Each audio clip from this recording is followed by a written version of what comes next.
to put some numbers on this announcement, as the conference board has said, the consumers remain pessimistic about the future, even as they continue to spend. The consumer confidence index declined moderately in October to 102.6. That is down from an upwardly revised 104.3 during September here. And just further here, as Dana Peterson, the chief economist at the conference board, had mentioned, October's retreat reflected pullbacks in both the present situation and expectations index there, right in response to showing that consumers continue to be preoccupied with some of those rising prices in general, grocery, gasoline prices in particular. Excess sticky inflation hitting consumers again, food and fuel again, top worries for households. But one thing that was also interesting to me that came out is consumers being concerned now about the political situation in general, higher interest rates, what that ripple effect is. Of course, we're going to see that hit household balance sheets when you're talking about the price they pay for borrowing, whether it's their credit card or if they're trying to get a mortgage, et cetera. And then just the interesting piece that stood out to me is just the worries about war and conflicts coming out, the recent turmoil in the Middle East, worrying households. And you know, what showed up here is just the decline in consumer confidence.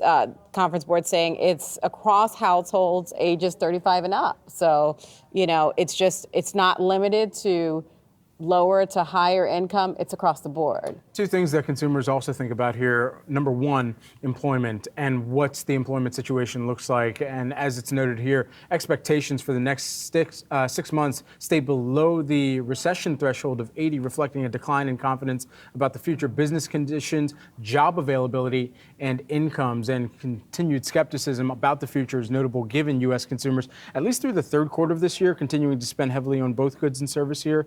But it still comes back to the employment situation. Slightly fewer consumers saying that jobs were plentiful compared to September, but the number saying that jobs were hard to get, that also declined here. So that is noteworthy. And then just secondly here, the thought about, and for a consumer that's had to hear or think about or even say themselves the word recession over the past month here, more than 2/3 of consumers still said recession is somewhat or very likely in October here. Now, this is, of course, a forward-looking expectation here, as many times this is kind of on a 6-month moving average basis. Plans for purchasing, they continue to fluctuate based on how consumers are viewing the possibility or the potential of a recession as well. Yeah, that's something that stood out to me, too. In general, it seems like households are becoming a little more pessimistic. We'll see if it actually plays out by the numbers when we get into holiday shopping. And because we've heard, you know, analyst after analyst, commentator after commentator talk about just how strong the American consumer is when it comes to, you know, just continuing to buy goods and even services. Maybe we'll see some cutback on services. But, you know, with the holidays upon us, goods may still have some strength there. But it's interesting to see in terms of the mood of consumers and how consumers are feeling. There's certainly more pessimism that we're seeing, whether we're looking at both by the numbers or the anecdotes that are coming out with regard to how they feel about the R word, recession, and then the 12-month inflation expectations. They did increase, so annual inflation expectations increased in October. They had held steady for the past 3 months, but they ticked up a little bit to 5.9%. They'd held steady at 5.7%.